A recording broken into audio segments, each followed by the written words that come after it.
Selamat datang kembali teman-teman dalam Learn with Henry. Pada series kali ini kita akan lanjut lagi untuk contoh kasus yang lain ya teman-teman ya. Em, ini masih dalam hal conditional statement ya. Nah, contohnya kayak gini. Misalkan ya di sekolahnya teman-teman ataupun di kampusnya teman-teman pada saat teman-teman masuk dunia kampus semester 1 gitu ya.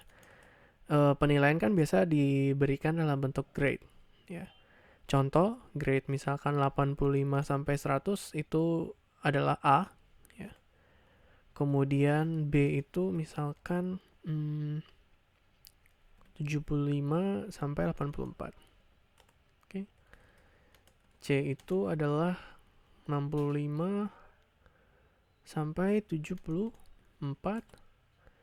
Kemudian D 55 sampai 64 dan E itu anggaplah dia di bawah 55.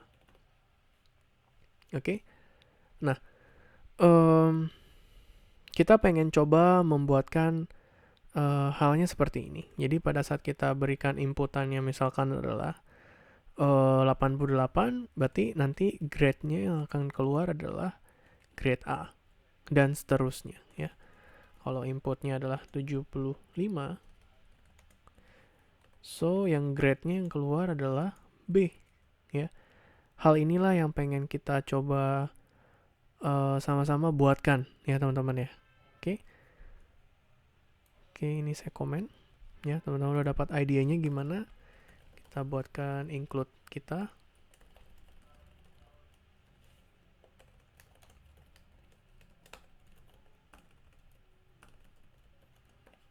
Oke, main function. Di sini saya inisialisasi sebuah angka, anggaplah 88. Nah, ini kita harus bikin logiknya ya. Kita lihat dulu.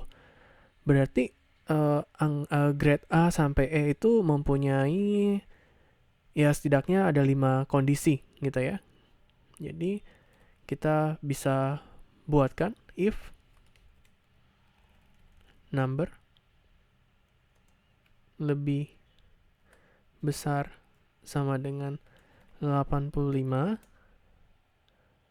dan number lebih kecil sama dengan 100, kita bisa printf A. Nah, kan biasa kalau saya perlihatkan di contoh sebelumnya, biasa saya pakai kurung-kurung awal seperti kayak gini ya teman-teman ya. Kalau pakai kurung-kurung awal ini biasanya yang statementnya bisa lebih dari satu baris. Kalau mau pakai satu baris statementnya pun juga nggak masalah. Tetapi kalau misalkan dia satu baris, sebenarnya teman-teman nggak perlu membuatkan kurung-kurung awalnya. Jadi bisa langsung printf A seperti ini. Oke. Ya ingat ya, ada if. Kalau kita pengen membuatkan conditional statement, kalau ada lebih dari satu, kita bisa gunakan else if. Nah, jadi kalau if yang di atas nggak masuk, dia bakal ngecekin di if yang bawahnya lagi. Ya. Jadi else if number lebih besar sama dengan 75 dan number ya lebih kecil, ini 75 sampai 84 ya. Teman-teman mau tulis lebih kecil 85 atau lebih kecil sama dengan 84 juga boleh. Oke. Printf B. Else if number lebih besar sama dengan 65, number lebih kecil sama dengan 74, printf C. Else if number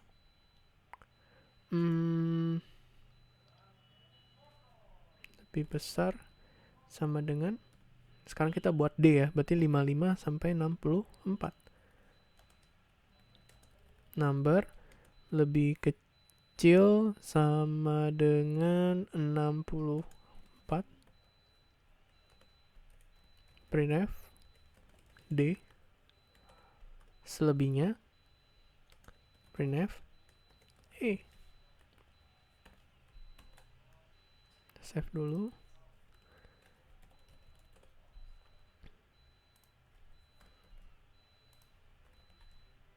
Ini kita buatkan \n dulu ya. New line biar kita ntar cetak berkali-kali dia rapih. Oke. Numbernya 88. Udah saya jalankan. 88 dia grade-nya A. Oke, benar. Kita masukin 75. Grade-nya adalah B. Benar juga. Kita masukkan angka misalkan 33 ya. 33 dia grade-nya adalah E. Ya berarti yang kita buatkan sekarang ini sudah benar ya teman-teman ya. Jadi kalau bisa saya rerun ulang, dicek ya karena ini ada ada 5 kondisi, ada A sampai E, makanya teman-teman perhatikan di sini if else if-nya itu ada sampai 5, ada 5 gitu ya. Kenapa sih pakai else if? Kenapa nggak dibuatkan pakai if aja? Ya karena mereka ini adalah satu kesatuan. Jadi kalau misalkan yang ini udah terpenuhi, ya sudah, ini nggak bakal dicek lagi. Ya, kalau misalkan yang ini udah terpenuhi, berarti yang lain udah nggak bakal dicek lagi. Oke. Itu kalau kita menggunakan else if. Jadi dianggapnya dari 5 kondisi ini, kalau salah satunya saja terpenuhi, ya artinya ya sudah, dia nggak bakal menjalankan beberapa kondisi sekaligus. Ya, itu adalah penggunaan dari else if ya dan conditional statement ya, pakai and, pakai or ya karena untuk dapat nilai A kan dia harus berada di lebih besar sama 85 ya teman-teman ya. Oke. Dan untuk dapat nilai B ya, dia harus berada di range angka 75 sampai dengan 84. Jadi kira-kira seperti demikian. Sebenarnya ini kalau teman-teman nggak mau pakai number lebih kecil sama dengan 100 pun juga bisa ya teman-teman ya. Oke. Kira-kira seperti demikian teman-teman ya. Jadi pastikan teman-teman harus memahami dulu problem yang diberikan di dalam soal. Karena kalau teman-teman nggak ngerti problem yang diberikan, makanya teman-teman nggak bakal bisa mendesain algoritmanya ya, kira-kira gimana ya. So, silakan teman-teman berlatih lebih lagi ya teman-teman ya. Dan saya akan coba memberikan contoh-contoh kasus di video yang berikutnya. Oke.